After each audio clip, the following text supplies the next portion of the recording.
Good morning 8th class. आज हम पढ़ेंगे बसंत भाग 3 और उसके दूसरे पाठ के बारे में। पाठ का नाम है लाख की चूड़ियाँ। लाख एक प्रकार का पदार्थ होता है जिससे चूड़ियाँ बनाई जाती हैं। जिस तरह कांच की चूड़ियाँ होती हैं, ठीक उसी प्रकार लाख की भी चूड़ियाँ होती हैं। इस पाठ के लेखक हैं कामता नाथ, जो इस कहानी के मुख्य पात्र हैं। सारे गांव में लेखक को बदलू सबसे अच्छा आदमी लगता था, क्योंकि वह उसे सुंदर सुंदर लाख की गोलियां बनाकर देता था। वैसे बदलू क्या करता था? चूड़ियां बनाता था लाख की। जब भी लेखक अपने मामा के गांव आता तो बड़े चाव से आता था, क्योंकि वह उसको जो लाख की गोलियां हैं रंग बिरंगी, वो बहुत अच्छी लगती थी। तो वैसे तो लेखक के मामा के गांव में होने के कारण बदलू को वे मामा मामा कहना चाहिए था उसको, परंतु वे बदलू को मामा ना कहकर बदलू काका कहता था। बदलू का जो मकान था वो बहुत ऊंचे पर बना हुआ था और जिसके पास नीम का पुराना वृक्ष भी लगा हुआ था। ठीक उसी के नीचे बैठकर बदलू अपना काम किया करता था और उसके बगल में भट्टी भी दहक रही होती थी, जिसमें क्या किया जाता था? लाख को पिघलाया जाता था। सामने एक लकड़ी का चौखटा होता था, जिस पर लाख को पिघलाकर मुलायम बनाया जाता था और साथ में ही पतला चूड़ी का आकार के पास 4-5-6 तरह के बेलन मुंगेरियां रखी होती थी। कुछ पतली और कुछ मोटी होती थी। तो मुंगेरियों पे लाख को चढ़ाकर गोल बनाकर एक एक करके चूड़ी बनाई जाती थी।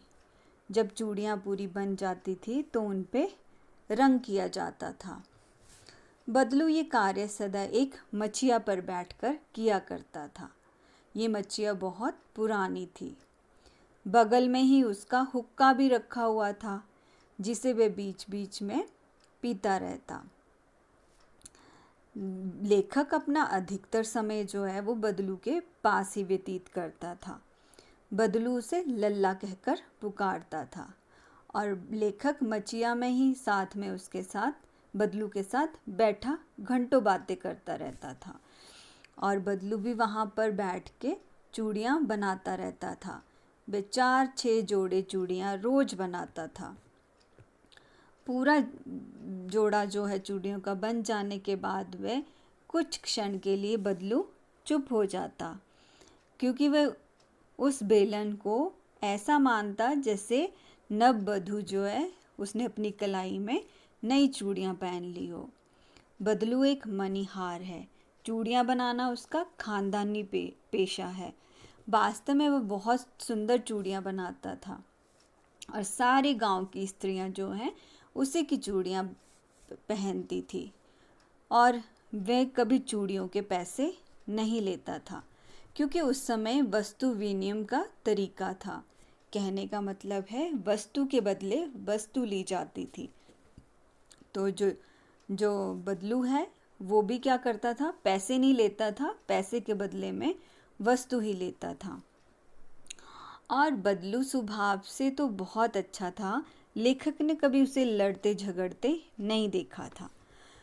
पर हाँ, शादी विवाह के समय वे जिद ज़रूर करता था। चाहे वैसे वो चूड़ियाँ मुफ्त में दे दे, पर विवाह के अवसर पर वे उन चूड़ियों की पूरी रकम लेने के लिए कमर कस लेता था, क्योंकि उसको लगता था सुहाग का जोड़ा जो है वो बहुत महत्वपूर्ण है। एक बार लेखक को याद है कि उसके मामा के लड़की का विवाह था और जरा सी बात पर बदलू क्या है बिगड़ गया और विवाह के जोड़े का मूल्य इतना बढ़ा दिया कि घर वालों को इसके बदले में बदलू की पत्नी को वस्त्र देने पड़े और साथ में ढेरों अनाज भी देना पड़ा और साथ में बदलू को पगड़ी भी मिल गई। यदि संसार में बदलू को किसी बात की चिढ़ थी तो वो थी कांच की चूड़ियों से। यदि किसी भी स्त्री के हाथ में वे कांच की चूड़ियाँ देख लेता तो अंदर ही अंदर कुढ़ता और कभी कभी 2-4 बातें उन औरतों को भी सुना देता। मुझे मतलब लेखक से तो वो घंटे बातों किया करता था।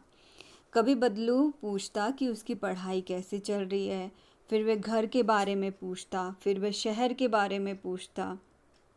तो लेखक कहता कि शहर में तो सभी कांच की चूड़ियाँ ही पहनते हैं।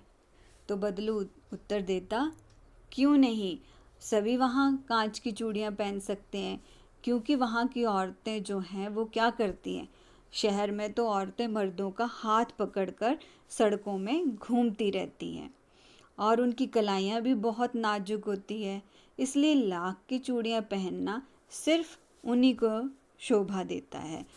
तो कभी कभी बदलू लेखक की जो है बहुत ज़्यादा खातिरदारी करता, और जब गाय का दूध होता तो वह हमेशा लेखक के लिए बदलू मलाई बचा कर रखता, और जब आम की फसल की बारी आती तो वह हमेशा लेखक के लिए आम जो है बचा के रखता।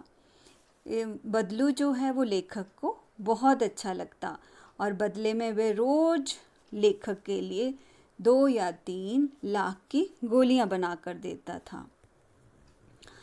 तो इस प्रकार बदलू और जो लेखक है उसके बहुत अच्छे संबंध थे।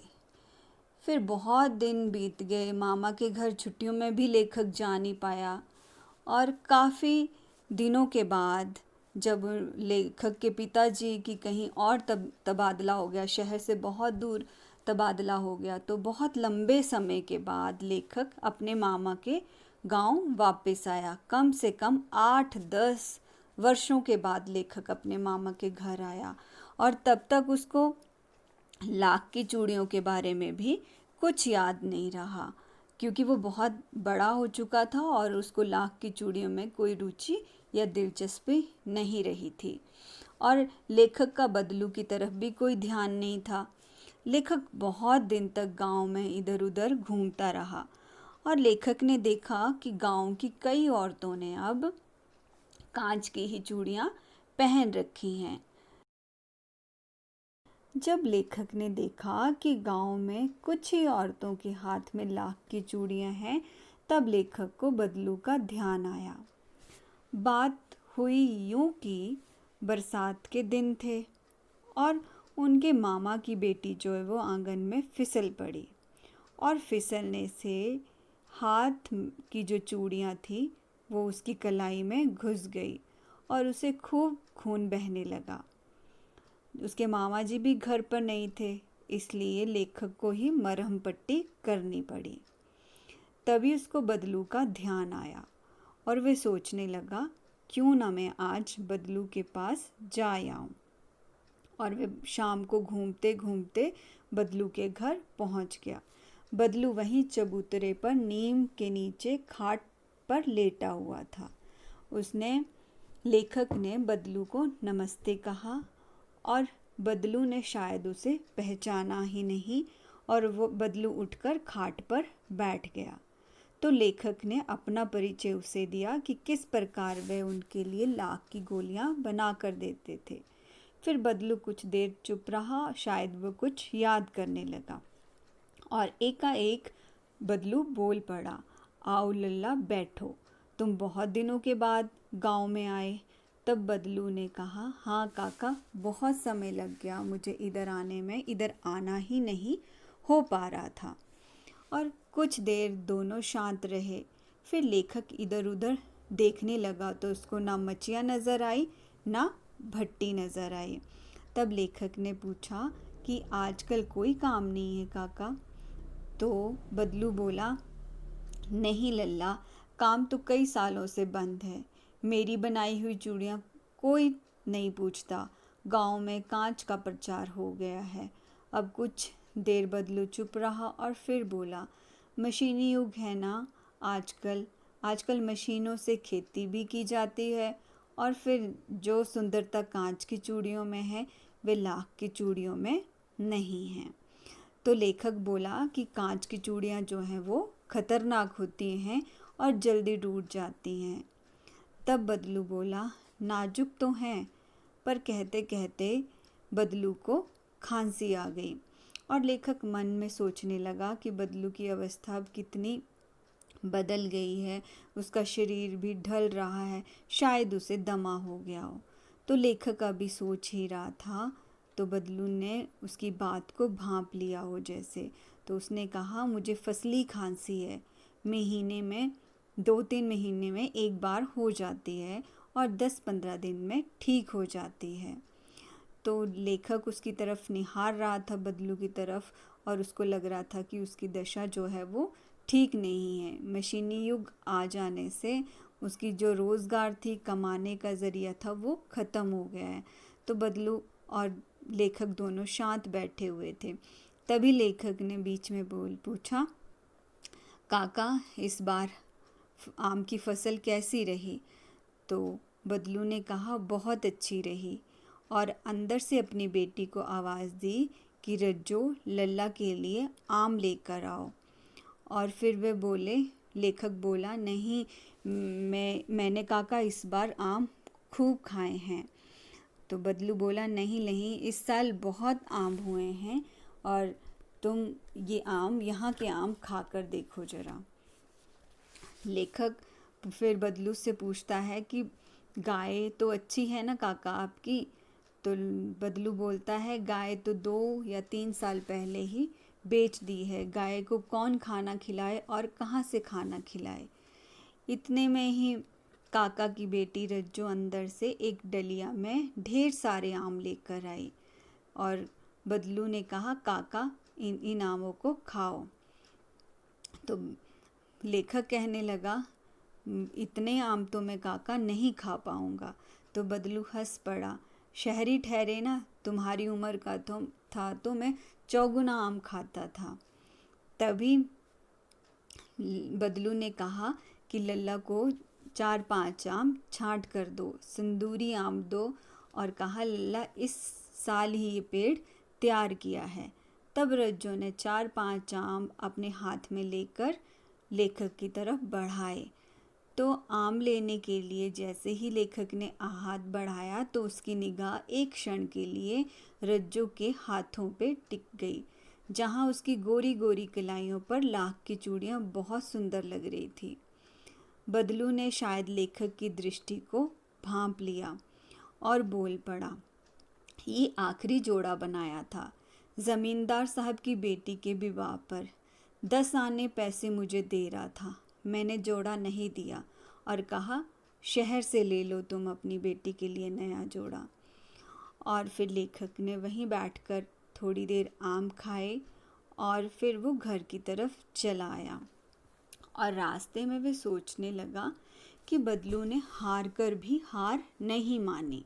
उसका व्यक्तित्व कांच की चूड़ियों जैसा नहीं है कि जो आसानी से टूट जाए।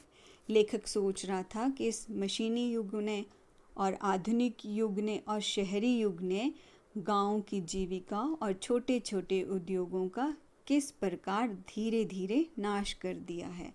तो बच्चों, ये थी कहानी लाख की चूड़ियाँ, जो आपको समझ आ गई होगी। धन्यवाद।